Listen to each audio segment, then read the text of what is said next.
your continued viewership. Before we begin, tell us, where in the world are you watching from? We love knowing our global reach. Now, let's dive into today's story. Chapter 1. Foundations of Sand. Lawrence Merrick never had reason to suspect his marriage was anything but solid. At 43, he had built what he considered an enviable life. Chief Operations Officer at Meridian Technologies, a sprawling colonial in Oak Ridge Heights, and a family that, at least on paper, appeared perfect. His wife Diana had been by his side for 18 years, through the lean years when he was grinding 16-hour days to climb the corporate ladder. Their daughter Brooke, now 17, was heading to college next year on a partial scholarship. What outsiders couldn't see was how the foundations had been crumbling for years. Lawrence was blind to it too, or perhaps willfully ignorant. The weekend trips Diana took to visit her sister in Portland. The way Brooke increasingly kept her distance from him. The hushed phone conversations that abruptly ended when he entered a room. "Big day tomorrow," Lawrence said, loosening his tie as he entered their bedroom. Diana sat at her vanity, applying night cream in methodical circles. She responded, not looking up. The Richardson account. Board's announcing the new executive leadership team. Lawrence hung his jacket carefully. "If things go the way Ted hinted, we'll have reason to celebrate tomorrow night." Diana's eyes met his in the mirror. For a moment, something like guilt flickered across her face. "That's nice," she said. "I'm sure you've earned it." Lawrence hesitated, feeling the distance between them, a chasm that had been widening for months. He remembered when Diana used to get excited about his career milestones, when she'd arrange surprise celebrations and brag about him to her friends.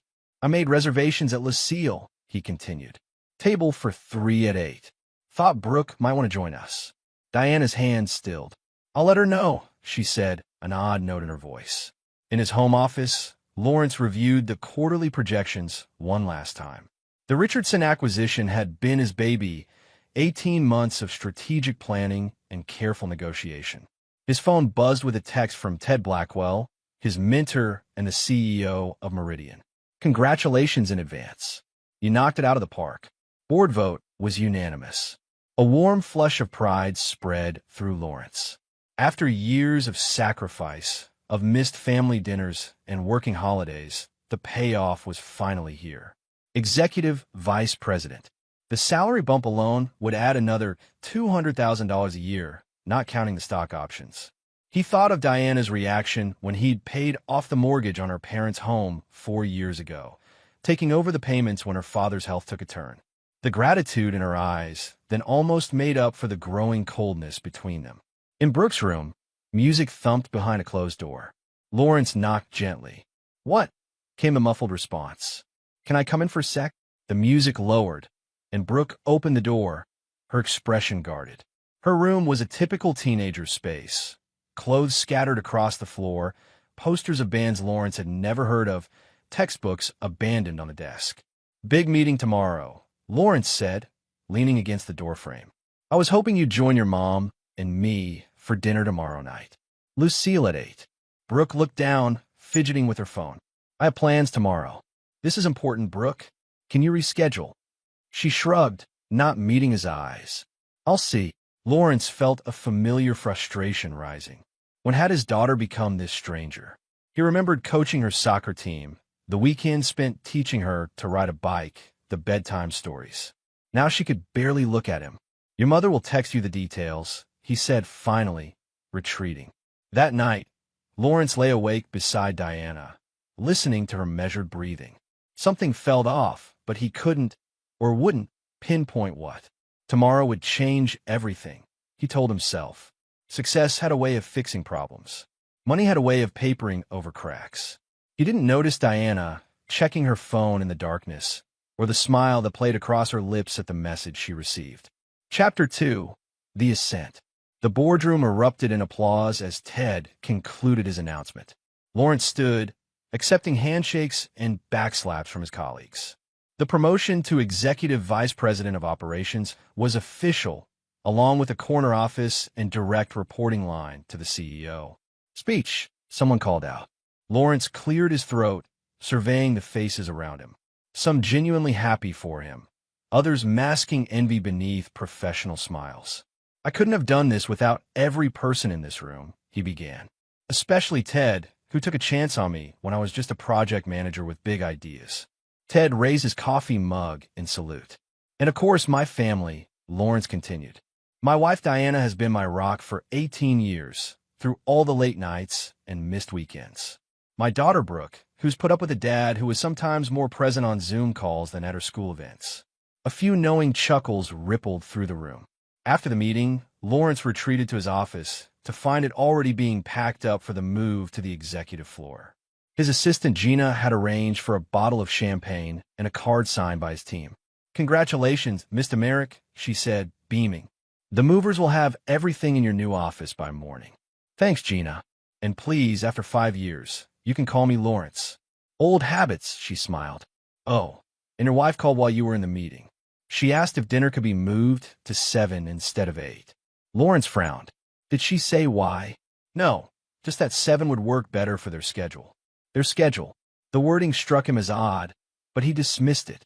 Call Lucille and change the reservation, he said, and let Diana know it's confirmed. Throughout the afternoon, Lawrence received a steady stream of congratulatory messages. College friends, industry colleagues, his brother in Seattle, but nothing from Diana or Brooke. He sent Diana a text. Big news official. Can't wait to celebrate tonight. Love you. The response took nearly an hour. Great. See you at Lucille. No congratulations. No expression of pride. Just confirmation. At 6:30, Lawrence arrived at Lucille, a glass-walled restaurant perched on the 32nd floor of the Meridian Tower with panoramic views of the city. The maitre d' escorted him to a corner table set for 3. Your guests haven't arrived yet, Mr. Merrick. Would you care for a drink while waiting? Lawrence ordered a scotch, neat, and checked his phone. No messages. 6:45 came and went. Then 7 o'clock. He sent a text to Diana. At the restaurant. Everything okay? The minutes ticked by. Lawrence nursed his scotch, making awkward small talk with the hovering server. At 7:30, his phone buzzed. Diana's face appeared on the screen. You're not exactly a priority right now. Order without us. The message hit him like a physical blow. Lawrence signaled the waiter. Could I see the wine list again? He ordered the most expensive bottle on the menu, a $640 at Chateau Margaux, and a porterhouse for one. If he was going to celebrate alone, he'd do it properly. As he waited for his meal, Lawrence scrolled through his social media feeds, something he rarely did. And there it was, posted just 2 minutes ago. Brooke's Instagram account, one he barely checked since she rarely accepted his follow requests, had a new post. A photo of Diana, Brooke, and a man Lawrence recognized with a sickening jolt. Rick Stanford, Diana's college boyfriend before Lawrence. The man she'd nearly married before Lawrence entered the picture. The caption knocked the air from his lungs. Family night out for the real success story. Congrats on the new boat, Uncle Rick. Hashtag family first, hashtag celebration vibes. The photo showed them at Marina Bay, champagne flutes raised beside a gleaming new boat, sunset casting them in golden light. Diana was wearing the dress she'd bought last week. The one she'd told Lawrence was for their dinner tonight. His steak arrived, but Lawrence had lost his appetite.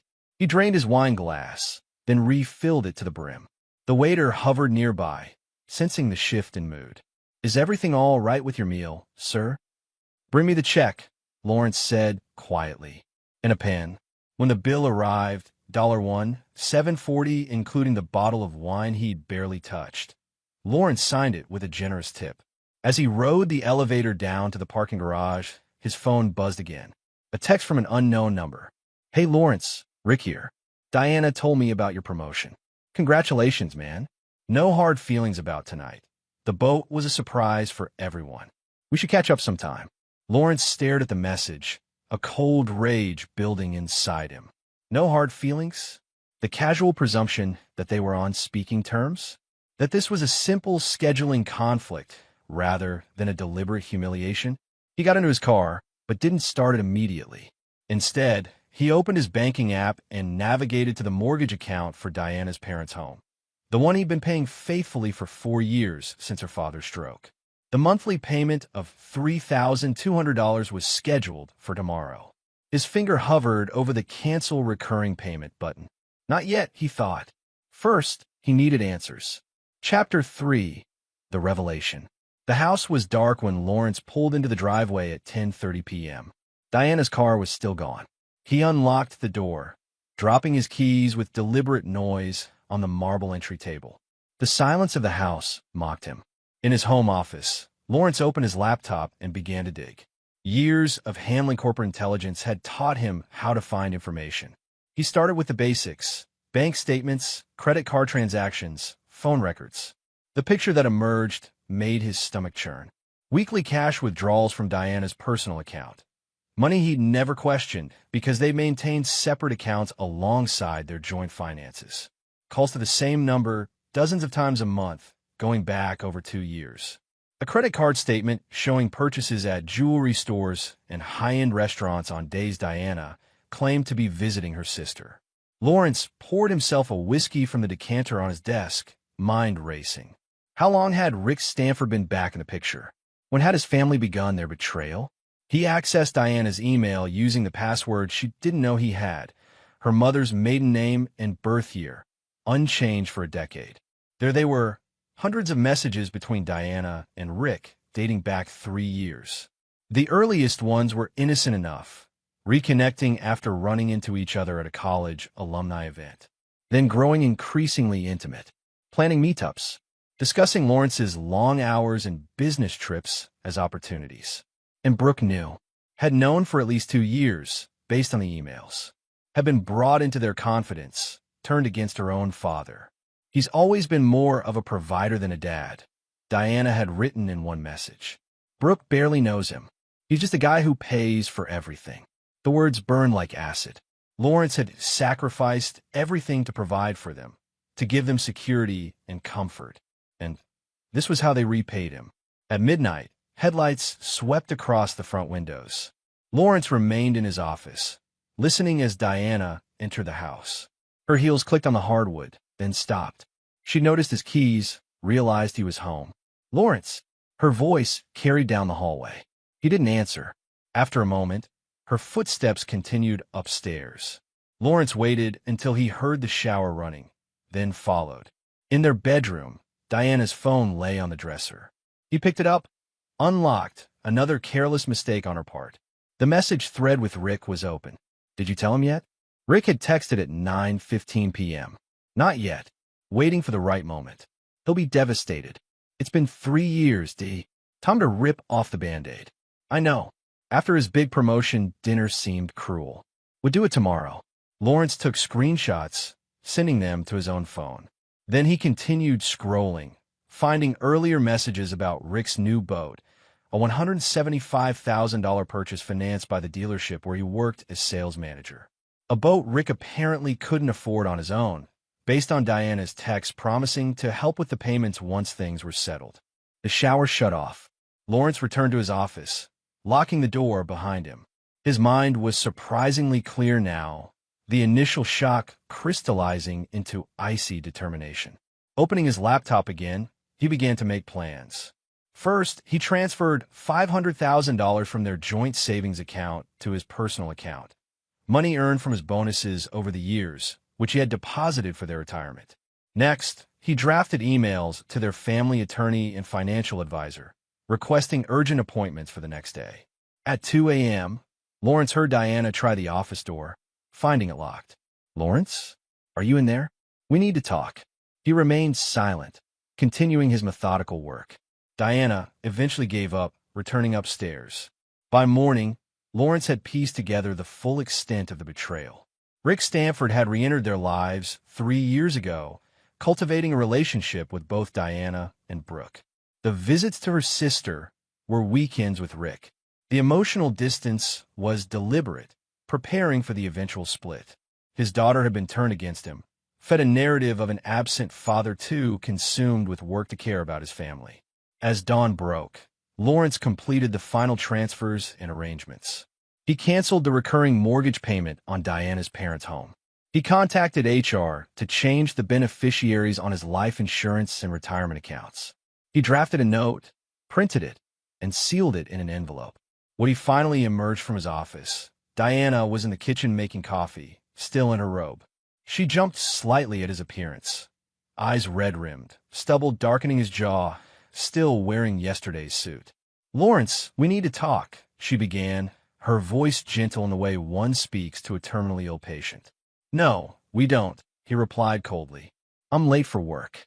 Please, just listen. Did you and Brooke enjoy your evening with Rick? Celebrating his new boat, while I sat alone at Lucille." Diana paled. "You saw her post."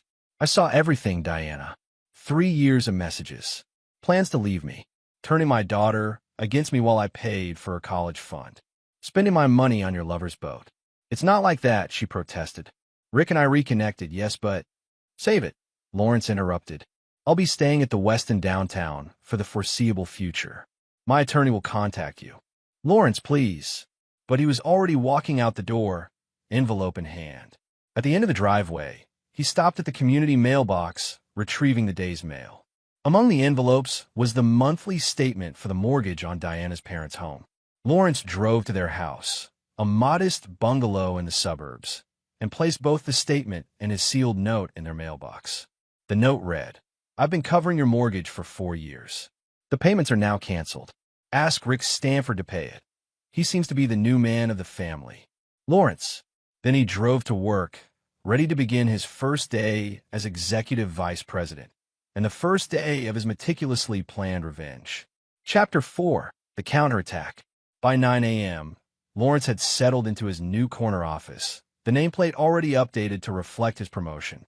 He appeared remarkably composed for a man whose personal life had imploded overnight. His assistant Gina brought in his schedule and a coffee. "You look like you could use something stronger than coffee," she observed. "Rough night. You could say that. I'll need to make some changes to my calendar. Clear my lunch hour for a meeting with Philip Morton at Blake & Associates." Morton was his personal attorney, separate from the firm Meridian used. "Of course. Anything else?" "Yes. If my wife calls, I'm in meetings all day. And I'll need a hotel recommendation for an extended stay." Gina raised an eyebrow, but maintained her professional demeanor. "I'll take care of it right away." As she turned to leave, Lawrence added, "One more thing. Could you ask Ted if he's free for dinner tonight? Tell him it's important." With his immediate arrangements handled, Lawrence turned to his computer. First, he changed all his passwords, email, banking, investment accounts, everything Diana might have access to. Then he began documenting the financial evidence of Diana's betrayal, creating a comprehensive file for his attorney. At 10:30, his phone buzzed. Diana had tried calling 6 times already. This time it was a text. "Your in-laws just called, furious." "What have you done?" Lawrence ignored it, focusing instead on the email that had just arrived from Meridian's finance department, confirming his new compensation package. The base salary increase was substantial, but the real value lay in the stock options, potentially worth millions if the company continued its upward trajectory. His phone buzzed again. "Diana's father, Frank. How dare you use our home as leverage? This is beneath you, Lawrence." Lawrence allowed himself a small, cold smile. The first shot in his counteroffensive had landed. Diana's parents had always treated him as somehow unworthy of their daughter, despite his financial support. Let them feel the precariousness of their situation now. At noon, Lawrence met with Philip Morton in a private dining room at the Capitol Grill, a short walk from Meridian's offices. "You look like hell," Morton observed, passing him a folder of documents. "But your timing is impeccable. With this promotion, your financial position for the divorce is much stronger." "I don't want a settlement," Lawrence said, flipping through the papers. "I want to ensure she gets nothing beyond what the law absolutely requires." Morton leaned forward. "Lawrence, I've known you for 15 years. This scorched earth approach isn't you." "It is now." Lawrence's voice was flat. "She and her lover have been planning this for years. My daughter is involved. I want everything documented, every advantage pressed." Morton sighed. "As your attorney, I'll execute your wishes. As your friend, I'm concerned. I appreciate the concern. Now, what's my next step?" "Immediate financial segregation. Change the locks on the house. Legally, it's complicated, but it creates leverage. Document everything, especially regarding your daughter's involvement for custody negotiations. Lawrence shook his head. Brooke turns 18 in 4 months. Custody is irrelevant. Then it's primarily about asset protection. The mortgage payments you've been making on our parents' home, that's negotiating leverage. We can argue those were gifts to your wife's family, not marital assets to be divided. As they finished lunch, Lawrence received another text from Diana. 61 missed calls from my parents. My mother is hysterical. Dad's blood pressure is through the roof. How could you do this to them? Lawrence showed Morton the message. Perfect, the attorney said. She's admitting the financial dependency. Don't respond. Back at his office, Lawrence found an email from Rick Stanford. The subject line read, "Let's talk like adults." Lawrence, Diana told me about your reaction. I understand you're hurt, but pulling financial support from her elderly parents is low. This isn't about them. Be angry with us, not innocent bystanders. I've always respected you as the man Diana chose. I hope we can resolve this without collateral damage. Rick, the presumption of the email, the casual tone, the implied moral high ground, ignited Lawrence's rage anew. He drafted a reply, then deleted it without sending. Rick wanted a reaction. He wouldn't get one. Not yet. At 6 p.m., Lawrence met Ted Blackwell at Winston Steakhouse, another of the city's high-end establishments. Quite a day for you, Ted said, raising his martini and toast. First day as EVP, and now I hear rumors of personal drama. Lawrence had known Ted for over a decade. The older man had been his mentor, champion, and occasionally his confidant. Diana's leaving me, Lawrence said simply. For her ex-boyfriend. They've been seeing each other for 3 years. Ted winced. Christ, Lawrence. I'm sorry. It gets better. My daughter isn't on it. They were celebrating his new boat purchase last night, while I sat alone at my promotion dinner. Ted seemed at a loss. That's cruel. I need a favor, Lawrence said, cutting to the chase. The executive housing allowance. Is it available immediately? Ted nodded. Of course. I'll have HR expedite it. And Lawrence, take whatever time you need. I don't need time, Lawrence replied. I need to work. The more, the better. Understood. Actually, there is the Singapore expansion. We need someone on site for a few weeks to oversee the transition. It would mean leaving immediately this weekend. Lawrence considered this. 3 weeks abroad would give him distance, time for his legal moves to take effect without daily confrontations. I'll do it, he said. Have travel arrange everything. That night, in his hotel suite, Lawrence received a call from a number he didn't recognize. He answered cautiously. Dad. It was Brooke's voice, small and uncertain. Something twisted painfully in his chest. What do you want, Brooke? Mom told me what you did. Grandpa and Grandma could lose their house. How could you?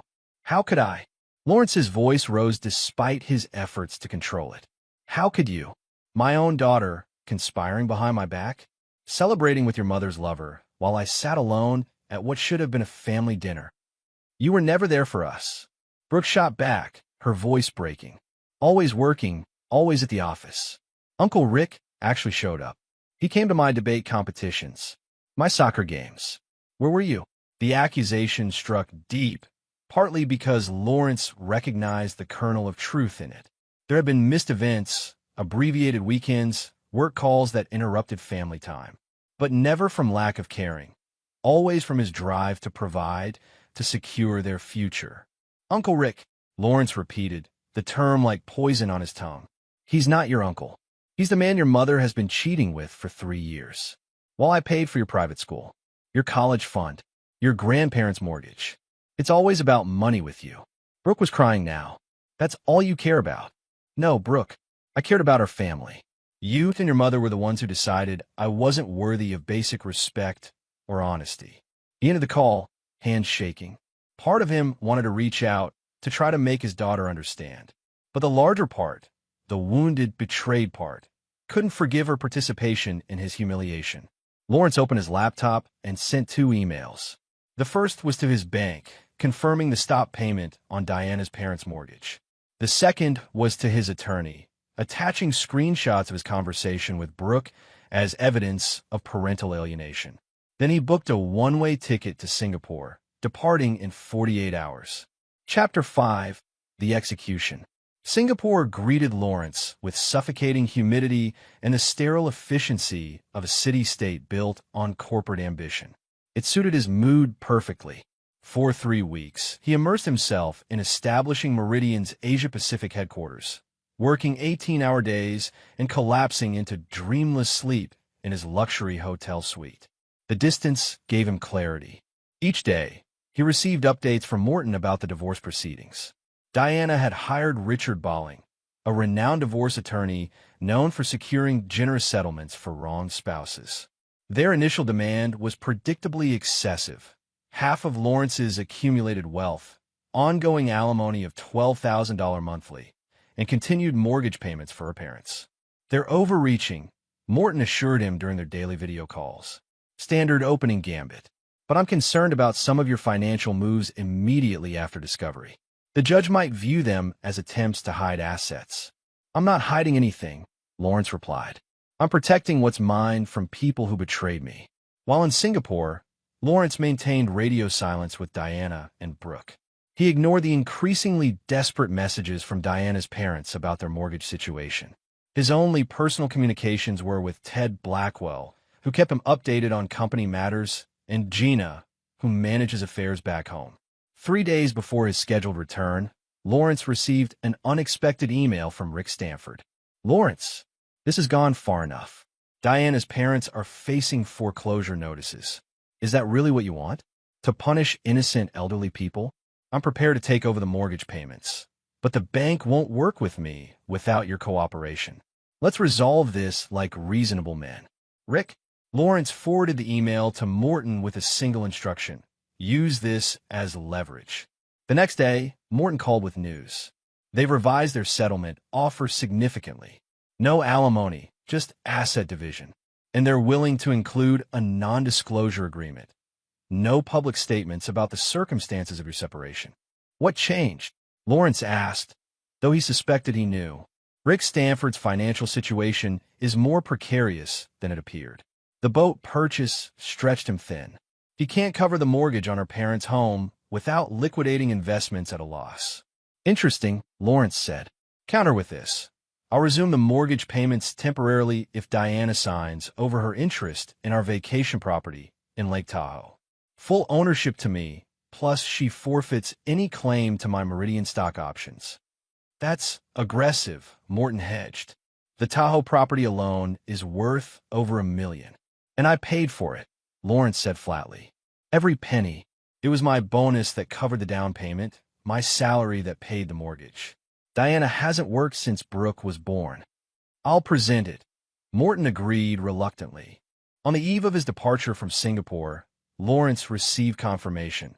Diana had accepted his terms. The Lake Tahoe property would be his exclusively, along with his stock options and retirement accounts.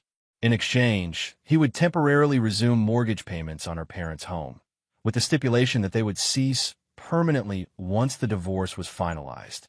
One more thing, Lawrence told Morton during their final call from Singapore. I want a forensic accounting of all withdrawals Diana made from our joint accounts over the past 3 years. Every dollar she spent on Rick Stanford, I want documented and deducted from her settlement. Lawrence, Morton sighed. At some point, this crosses from protecting your interests to punitive action.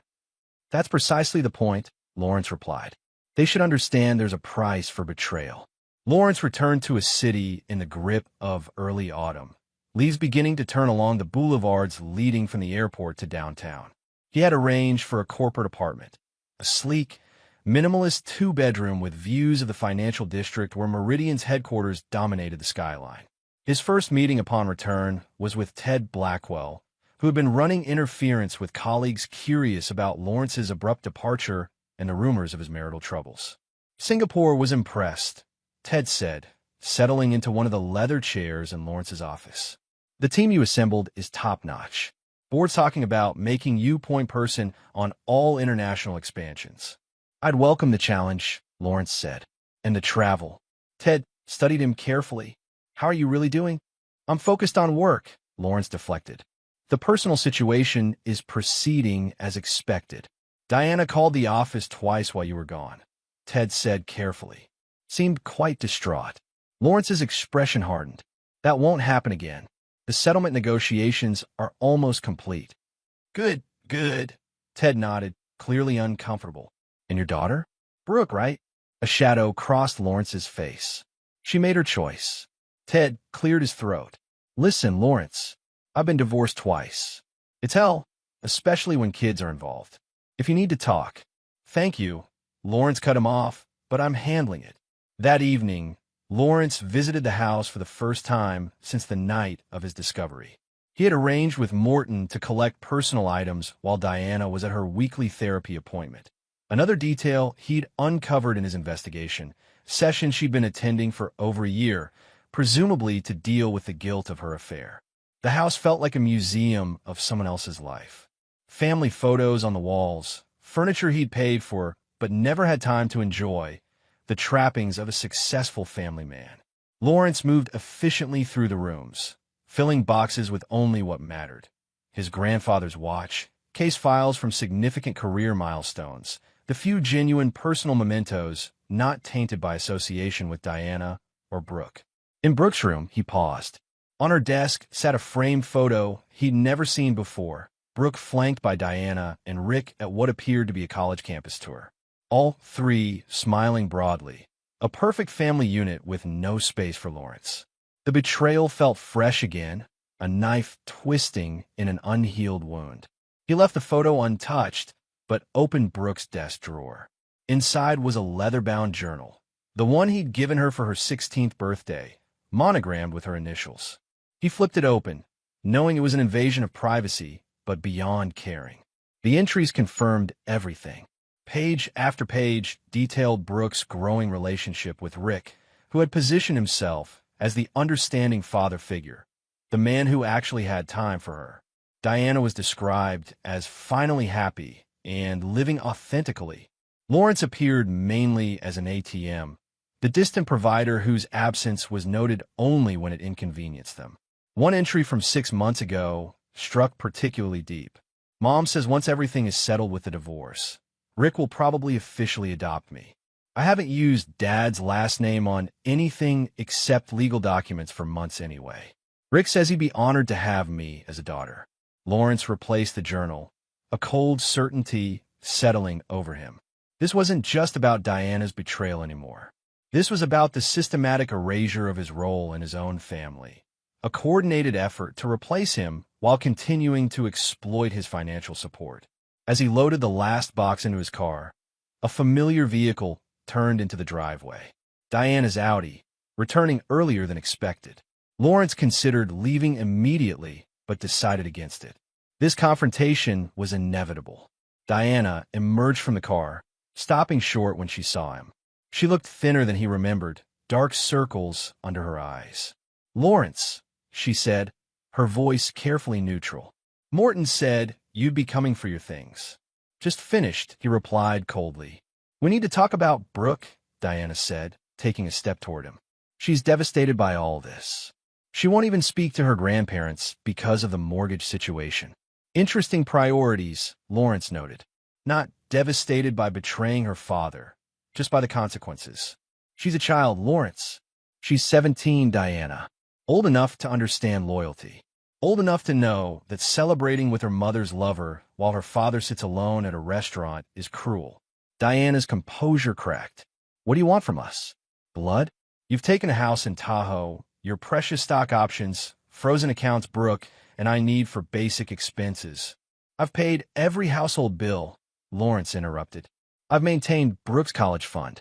I've even temporarily resumed payments on your parents' mortgage, despite having no obligation to support them. What exactly are you lacking, Diana?" "Dignity," she snapped. "You're punishing us financially because your pride is hurt." Lawrence laughed, a harsh sound devoid of humor. "My pride? You and Rick and our daughter, yes, our daughter, the one he's planning to adopt, conspired for years behind my back. You use me for financial support while building a life that excluded me. And you talk about dignity?" Diana paled. "How do you know about the adoption discussion?" "It doesn't matter. What matters is that it stops now. Brooke can change her name after she turns 18 if she wants, but there will be no adoption while she's a minor." And if you or Rick attempt it, every financial accommodation I've made ends immediately. You can't control everything with money, Lawrence, Diana said, tears forming in her eyes. That's why I left. Everything was always a transaction with you. No, Diana. A transaction implies both parties receive something of value. All I got was betrayal. He got into his car and drove away, leaving Diana standing in the driveway of the home he still technically owned, but would never call his again. Chapter 6. The Calculation. 1 month after his return from Singapore, Lawrence sat in Morton's office reviewing the final divorce settlement. The terms were favorable beyond what most wronged spouses could expect. Lawrence retained a primary residence, which he planned to sell, the Lake Tahoe property, his full retirement accounts, and all Meridian stock options.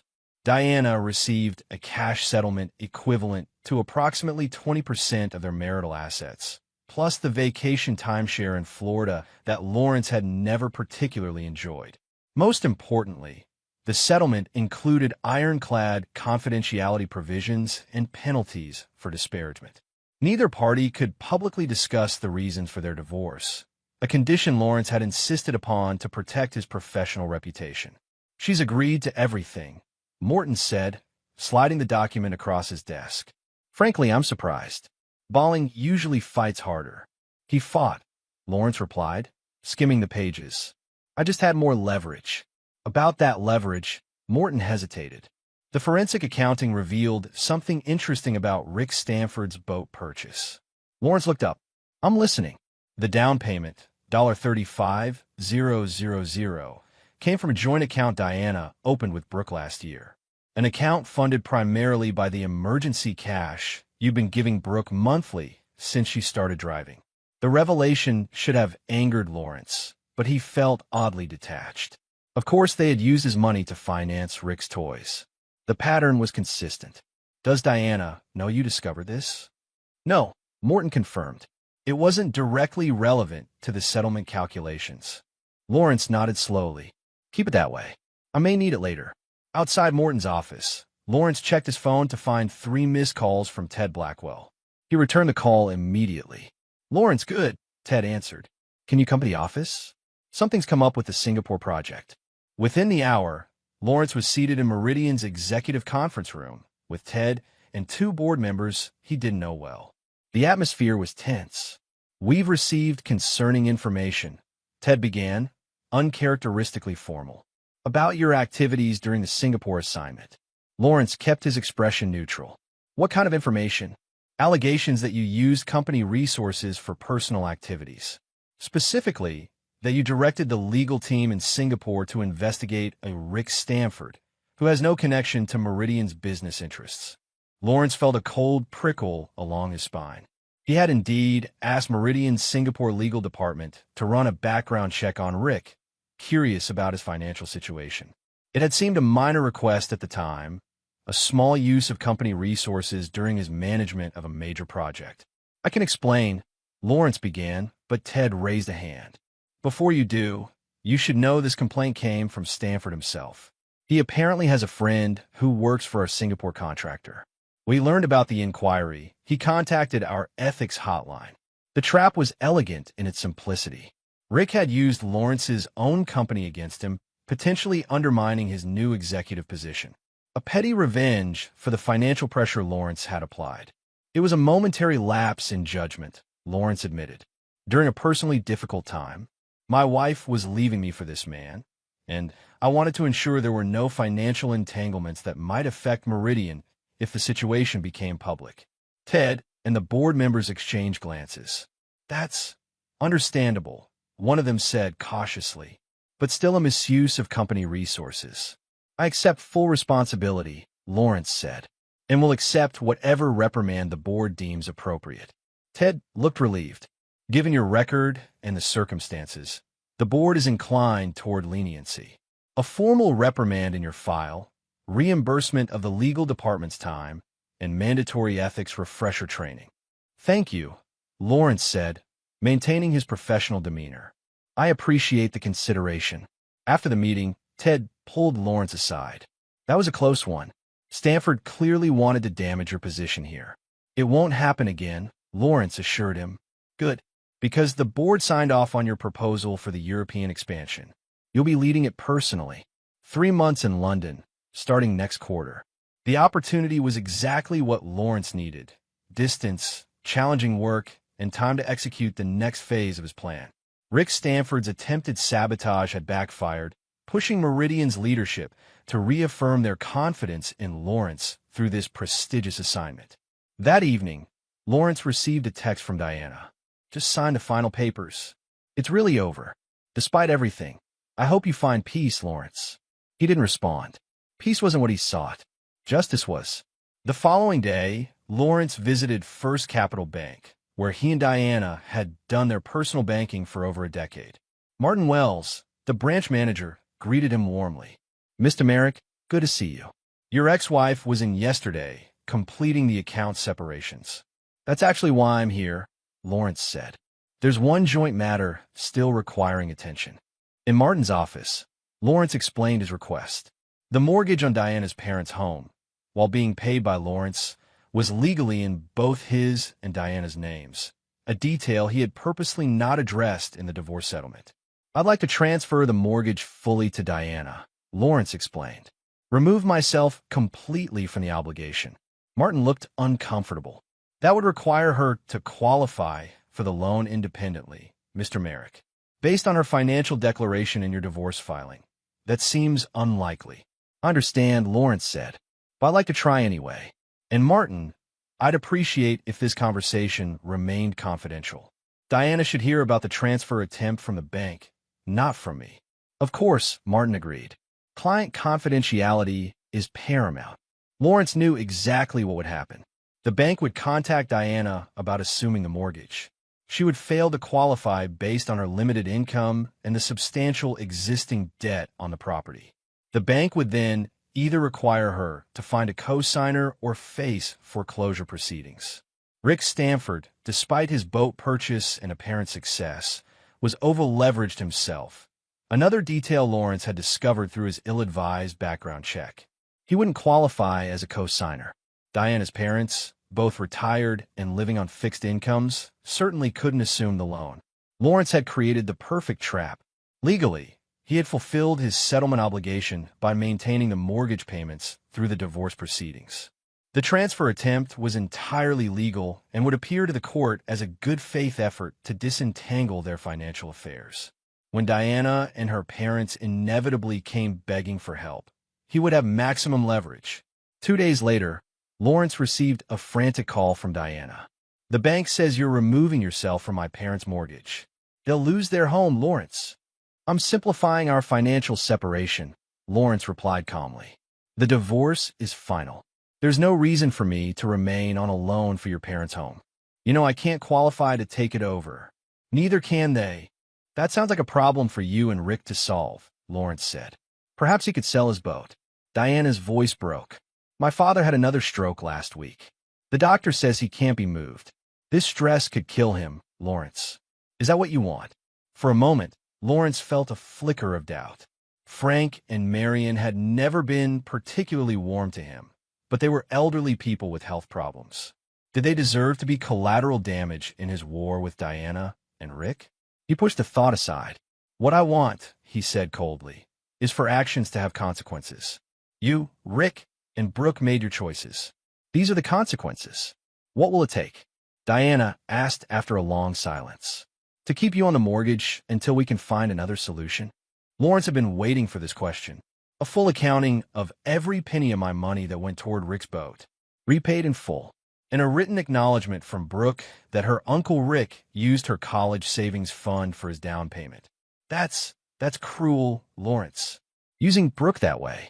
No crueler than what you did to me, he replied. Those are my terms. Take them or find another way to save your parents' home. He ended the call, knowing his conditions created an impossible situation. Diana couldn't repay the boat money without selling assets she needed for her own financial security. Brooke wouldn't provide the written acknowledgement without revealing her own complicity in misusing funds Lawrence had provided. The trap was complete. Now Lawrence just had to wait for them to struggle until he was ready to deliver his final blow. Chapter 7. The Reckoning. 3 months passed. Lawrence's European assignment proved even more successful than the Singapore expansion, cementing his position as Meridian's indispensable international troubleshooter. In London, he found a rhythm that worked for him. Brutal workdays followed by solitary evenings in his company-provided Mayfair apartment, plotting each move in his ongoing chess match against Diana, Rick, and Brooke. The mortgage situation had developed exactly as he'd planned. Diana's parents received a formal foreclosure notice, giving them 90 days to resolve the situation or lose their home. Diana, desperate to find a solution, had been forced to take a job as an administrative assistant at Rick's dealership, a humbling step down for a woman who had spent years as the pampered wife of an executive. Rick, meanwhile, had been forced to sell his precious boat at a substantial loss to cover mounting debts. The forensic accounting Lawrence had commissioned revealed that Rick had been living far beyond his means for years, using Diana's access to Lawrence's money to maintain a facade of success. Most satisfying to Lawrence was Brooke's situation. Upon graduating high school, she had expected to attend Wellerton University, an exclusive private college that had offered her a partial scholarship. Lawrence had been planning to cover the substantial remaining costs, approximately $45,000 per year.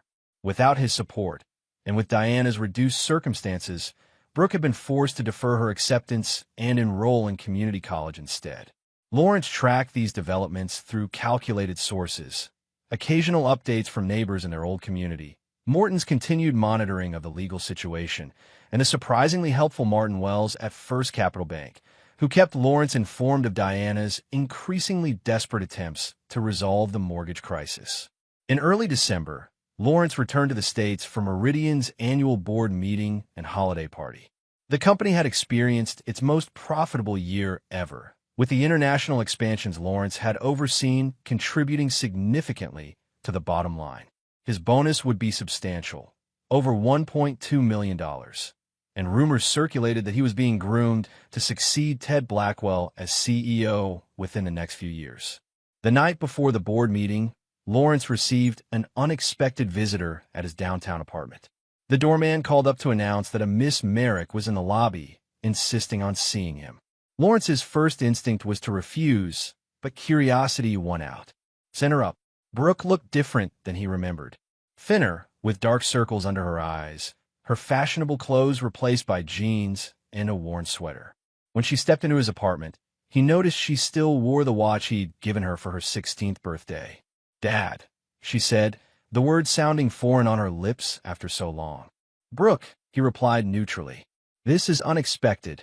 She glanced around the minimalist apartment, taking in a view of the city skyline, the expensive furniture, the evidence of his continued prosperity while her mother struggled. "I need to talk to you about Grandpa and Grandma's house," she began. "I assumed as much," Lawrence said, making no move to offer her a seat or a drink. "Your mother has already tried. Multiple times. They're going to lose their home," Brooke said, an edge of desperation in her voice. "Grandpa can't be moved to assisted living in his condition. His doctors say the stress is making his recovery impossible." "That's unfortunate," Lawrence replied, unmoved. "But it's not my problem anymore. Your mother, and you, made it clear I was no longer part of the family. Rick is your father figure now. Let him solve it." Brooke's eyes filled with tears. "Rick's broke. The dealership is laying people off.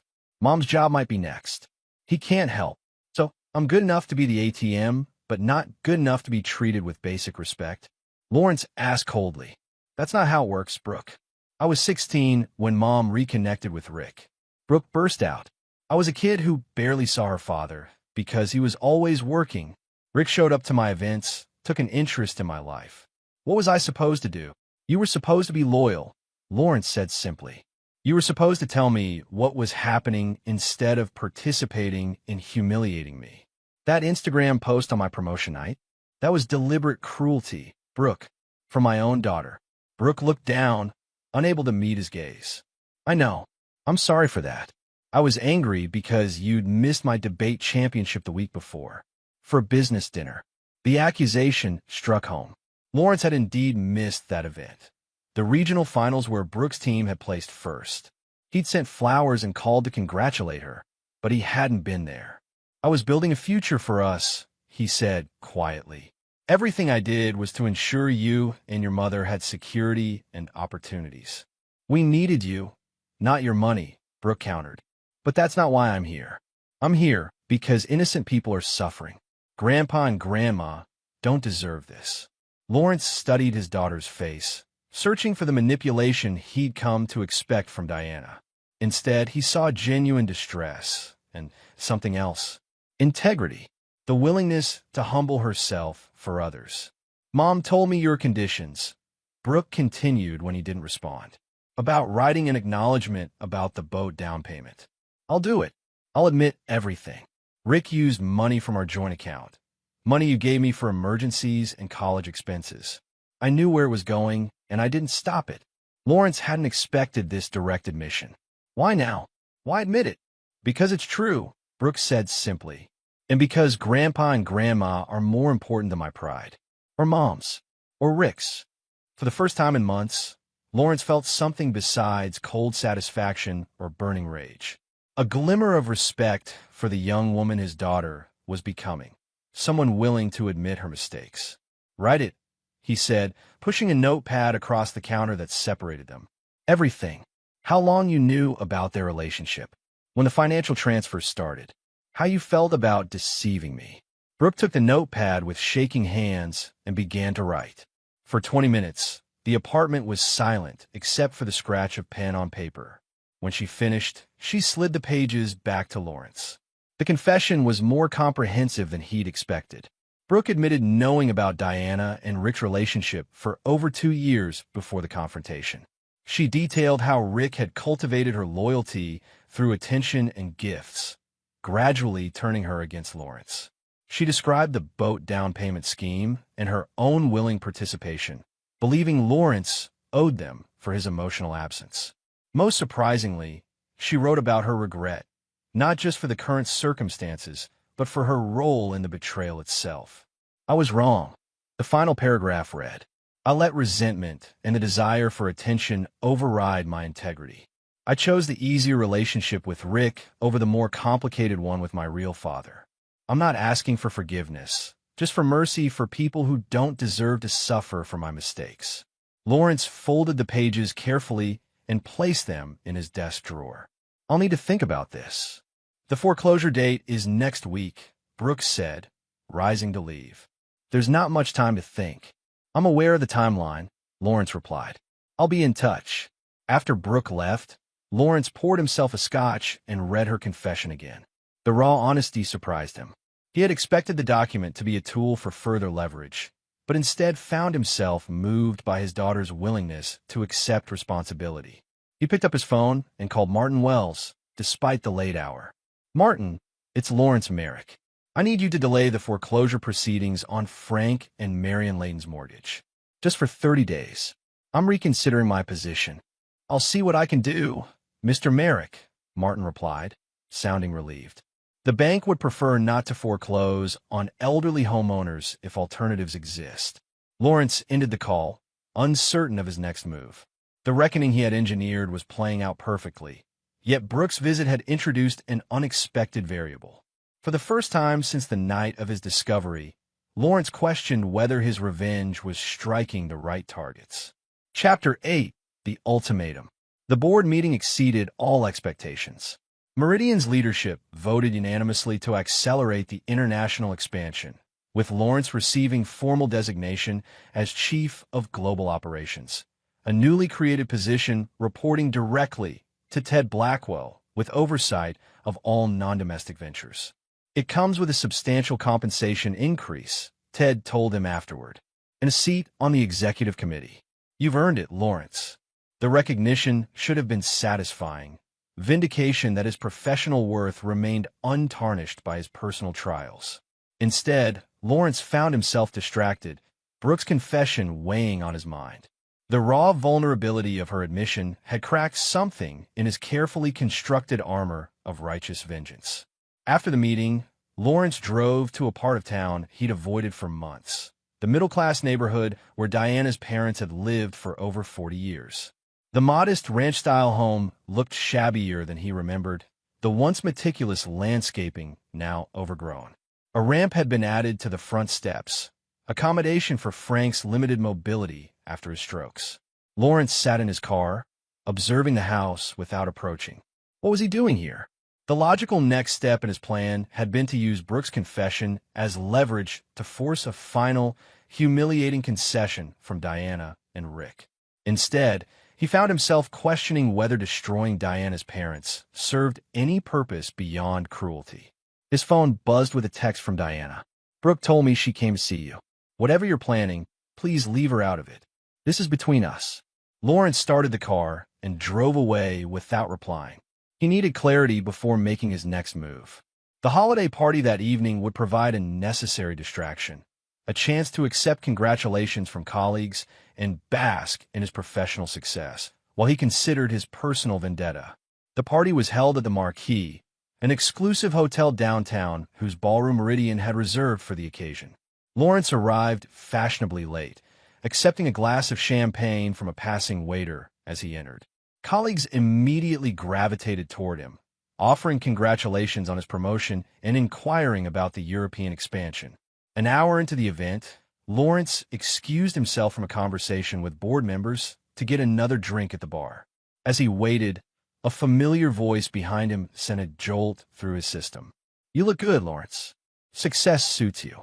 He turned to find Rick Stanford standing there, incongruously elegant in a well-cut suit that Lawrence suspected was rented for the occasion. Up close, Rick showed signs of strain, new lines around his eyes, a tightness to his smile that hadn't been there in Diana's Instagram photos. "What are you doing here, Stanford?"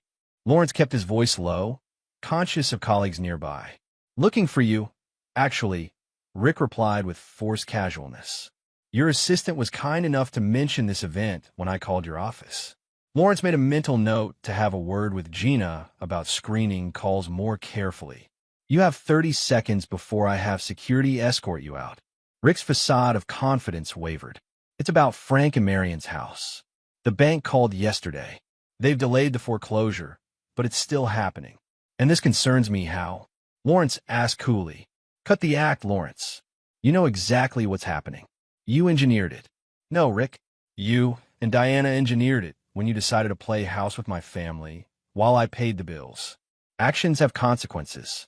Rick glanced around the opulent ballroom. The successful executives in designer clothes, the lavish decorations, the general atmosphere of prosperity, and Lawrence saw naked envy in his eyes. "What do you want?" Rick asked finally. "To completely destroy us? Will that satisfy you?" The question gave Lawrence pause. What did he want? The initial rage had cooled, replaced by calculated execution of a revenge plan that now seemed increasingly hollow. "I want you at my apartment tomorrow morning at 9, Lawrence said after a moment. "You, Diana, and Brooke. We'll discuss terms then." "Terms for what?" "For ending this war," Lawrence replied, turning away. "Now get out before someone asks who you are, and I'm forced to explain that you're the man who tried to steal my family." After Rick departed, Lawrence rejoined the party, but his enthusiasm had evaporated. The congratulations and accolades now seemed empty, disconnected from anything that mattered. He made his excuses to Ted Blackwell and left early, returning to his apartment to prepare for the next day's confrontation. Lawrence spent hours drafting and revising a document that would serve as the framework for his ultimatum. By dawn, he had distilled his demands into a concise, legally enforceable agreement that Morton would later formalize. The terms were non-negotiable, designed to provide closure while ensuring accountability. At precisely 9 o'clock, his doorman called to announce that Diana, Rick, and Brooke had arrived. Lawrence instructed him to send them up, then positioned himself behind the kitchen island, copies of his document arranged neatly on the counter. They entered as a unit, a family forged in betrayal, now united in desperation. Diana looked exhausted, the polished appearance she'd always maintained now frayed at the edges. Rick's rented suit from the previous evening had been replaced by jeans and a button-down that had seen better days. Brooke stood slightly apart from them, her expression guarded but determined. "Thank you for coming," Lawrence said formally, as though this were a business meeting rather than a family implosion. "Please sit down." "What is this about, Lawrence?" Diana asked, ignoring his invitation to sit. "Haven't you punished us enough?" "This isn't about punishment anymore," Lawrence replied, surprising even himself with the realization that he meant it. "It's about resolution." He slid copies of a document across the counter. "My terms for ending this situation." Diana picked up the paper, Rick reading over her shoulder. Brooke remained where she was, watching Lawrence's face rather than the document. "You can't be serious," Diana said after scanning the first page. "I'm entirely serious," Lawrence confirmed. "Those are my non-negotiable conditions." The document outlined 3 main requirements. First, Rick would assume full financial responsibility for Diana's parents' mortgage through a legal refinancing, with Lawrence providing a one-time payment to reduce the principal by half. This would make the monthly payments manageable on Rick's salary, but would still require significant sacrifice on his part. Second, Diana would relinquish all claims to Brooke's college fund, which Lawrence would maintain independently, with payments made directly to Wellerton University rather than to Brooke herself. Additionally, Diana would provide a notarized statement acknowledging that she had concealed her relationship with Rick for 3 years while continuing to accept financial support from Lawrence. Third, and most controversially, Brooke would spend 1 weekend each month with Lawrence for the next year, participating in a structured reconnection program developed by a family therapist of Lawrence's choosing. If these meetings went well, Lawrence would establish a trust fund for Brooke's future graduate education or first home purchase, accessible when she turned 25. "This is extortion," Rick protested. "You're using Diana's parents as leverage to force these conditions." "No," Lawrence corrected him. "I'm offering a solution to a problem you created. I have no legal obligation to help Diana's parents keep their home. This is a gesture of goodwill, with conditions. And if we refuse," Diana challenged, "then we continue as we have been," Lawrence said simply. "The foreclosure proceeds, and you find your own solution. My legal obligations to you ended with our divorce settlement." Diana turned to Brooke. "Did you know about this? Is this why you wanted your written confession?" "No," Brooke replied, meeting Lawrence's gaze. "I had no idea." Lawrence addressed his daughter directly. "The weekend meetings are optional, Brooke. I won't force you to spend time with me if you genuinely don't want to.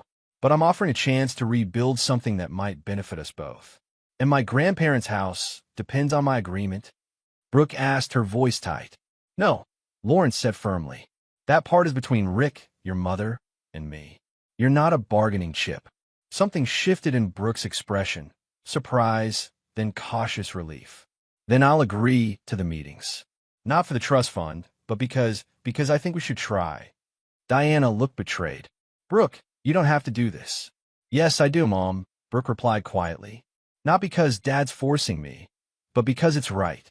"We hurt him. Badly. And pretending otherwise doesn't make it untrue." Rick stood silent, his expression unreadable as he reread the document. Finally, he looked up at Lawrence. "You want me to struggle making these payments? To feel the burden every month?" "Yes," Lawrence acknowledged without pretense. "I want you to feel the weight of responsibility you so eagerly took on when you decided my family was yours for the taking." "I can live with that," Rick said unexpectedly. "At least it's honest." Unlike the past 3 years, Diana looked between the two men, disbelief evident on her face. "You're actually considering this, Rick? What choice do we have, Diana?" Rick asked tiredly. "Your parents lose their home otherwise." And frankly, Lawrence could have demanded much worse. Lawrence had expected more resistance, perhaps even outright refusal. The relative ease of their capitulation suggested just how precarious their situation had become, and how reasonable his terms actually were, given the circumstances. "If we agree to this," Diana said finally, "will it be the end? No more financial manipulation, no more using your resources to control our lives." "Yes," Lawrence promised. "Once the documents are signed and the refinancing complete, we'll have no financial connections beyond Brooke's education. You'll be free to live your lives without my interference." "And what about your part in all this?" Diana pressed. "Do you acknowledge any responsibility for the breakdown of our marriage? Your absence, your prioritization of work over family?" Lawrence considered this. Throughout his campaign of retribution, he had focused solely on their betrayal, not on its potential causes. Had he contributed to the circumstances that led Diana to seek comfort elsewhere? Almost certainly. Did that justify the deception? Absolutely not. I wasn't a perfect husband, he conceded, or father. I worked long hours and missed important moments. But nothing justifies 3 years of lies, Diana. Nothing justifies turning my daughter against me while taking my financial support. Diana looked away, the truth of his words apparently hitting home. When do you need our answer? Take 24 hours, Lawrence said. Discuss it. Consult a lawyer if you wish. But remember, the foreclosure clock is ticking. They left with copies of his proposal, Rick and Diana subdued, Brooke lingering briefly to make eye contact with Lawrence, a small gesture that conveyed more than words could. After they departed, Lawrence called Morton to brief him on the meeting and have formal documents prepared. Then he sat alone in his apartment. The view of the city spread before him, wondering why his perfect revenge now felt like a hollow victory. Chapter 9. The Aftermath. 6 months later, Lawrence stood on the deck of his Lake Tahoe property, watching the sunset paint the water in shades of amber and gold. The mountain air carried the scent of pine and the promise of approaching summer. Inside, Gina was arranging documents for his review, quarterly reports from Meridian's global operations, which Lawrence now oversaw from a comfortable distance. Ted Blackwell had formally announced his retirement a month prior, naming Lawrence as his successor effective January 1st. At 44, Lawrence would become one of the youngest CEOs in the industry, his meteoric rise fueled partly by talent and partly by the single-minded focus he'd maintained during his personal crisis. A car approached on the private road leading to the house, a modest Honda Civic that Lawrence recognized immediately. He remained on the deck, watching as Brooke parked and emerged, carrying a small overnight bag. This would be their 6th weekend meeting since the agreement had been formalized. The first few had been awkward, stilted affairs filled with carefully neutral conversations and long silences. But gradually, under the guidance of Dr. Weston, the family therapist Lawrence had engaged, they had begun to rebuild something resembling a relationship. "Hey," Brooke said, climbing the steps to the deck. At 18, she carried herself with more confidence than Lawrence remembered, her posture no longer defensive in his presence. "Good drive?" he asked, accepting her brief hug. Traffic was light. "Mom says hello." The mention of Diana no longer triggered Lawrence's anger. The formal statement she had provided, acknowledging her deception and relinquishing claims to Brooke's education fund, had provided a kind of closure that no amount of financial revenge could have achieved. "How's your first semester going?" Lawrence asked as they moved inside. Brooke had started at Wellerton University 3 months earlier, her deferred admission reinstated once Lawrence resumed financial support. "Challenging but good," she replied. "My economics professor suggested I consider adding finance as a second major." Lawrence felt a flicker of pride. "You've always had a head for numbers." "Wonder where I got that from," Brooke said with a small smile. Gina looked up from her organization of documents. "Everything's ready for your review, Mr. Merrick. The Tokyo numbers look especially promising." "Thank you, Gina. That's all for today. Enjoy your weekend." After his assistant departed, Lawrence gave Brooke a tour of the recently renovated property. He had purchased the neighboring lot, doubling the lakefront footage and adding a guest house where Brooke would stay during her visits. "It's really beautiful," she commented, looking out at the lake from her temporary quarters. "I haven't been here since I was 14. "I remember," Lawrence said. "You spent the entire week on the dock with your sketchbook." Brooke looked surprised. "You remember that?" "I remember more than you think," Lawrence replied, "including the drawing you did of the old boathouse that used to be down there. I still have it somewhere." The conversation over dinner flowed more naturally than during previous visits. Brooke described her classes, her new roommate, the campus activities she joined. Lawrence shared updates on his work, carefully edited to avoid the impression of prioritizing business over their time together. "Have you heard from Rick lately?"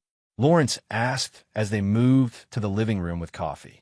The question would have been unthinkable 6 months ago, but therapy had helped Lawrence separate his feelings about Rick's actions from his concern for Brooke's well-being. Brooke hesitated. He's struggling. The boat dealership closed last month. Economy's hitting luxury purchases hard. He's working at the Toyota place across town now. Less commission. And the mortgage payments? He's managing, Brooks said. Barely. Mom's promotion at the insurance office helps. They're not living large, but the bills get paid. Lawrence nodded, satisfied. Not because Rick was struggling, though the petty part of him still took some satisfaction in that, but because he was honoring his commitments despite the difficulty. It spoke to a character that Lawrence had previously refused to acknowledge might exist. And your grandparents? Grandpa's doing better since the stress of possibly losing the house lifted.